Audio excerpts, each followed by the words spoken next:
मिथिलावासी देखियो, जहन ताक रहे छे किसान के, सूर्य भगवान के निकलत भोर होइत आधा काज संपन्न भ जाय छे किसान के।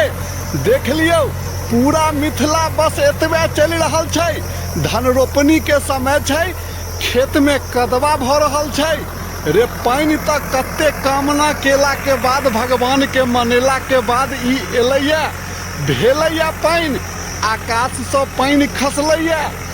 ई 2 दिन हल्का हल्का वर्षा भेलैया आ भरि दिन मेघ लागले रहे छै। से तो देखते छियै, किसान सब जेना होइ छै तेना एकदम समय पर में कदवा क रहल छथिन आ एक तरफ बिया ऊपर रहल छै। चलू बिया ऊपरै छै, हैया देखियौ बिया उपाड़ रहल छथिन किसान। उम्हर ट्रैक्टर ल क, रोटावेटर ल क खेत कदवा भ रहल छै एक तरफ, आ एक तरफ हैया सब गोटे बिया उपाड़ रहल छथिन। त किसान समय के संगे रहै छै, समय के संगे चलै छै आ समय के संग समय देव पड़ै छै। तो हम ललित नारायण झा, हरिहरपुरिया, मिथिला से बस धन रोपनी के दृश्य चलि रहल छै।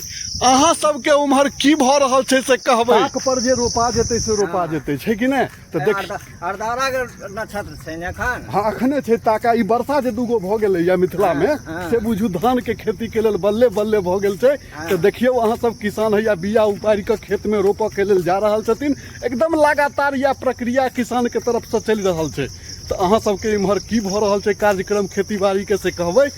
अच्छा, ई बिया उपाड़लह के हो एकदम ताक पर चालू केने छ ने? चालू केने छै। सा ई पानी छै लागल जे निकल जेबो से निकल जेबो।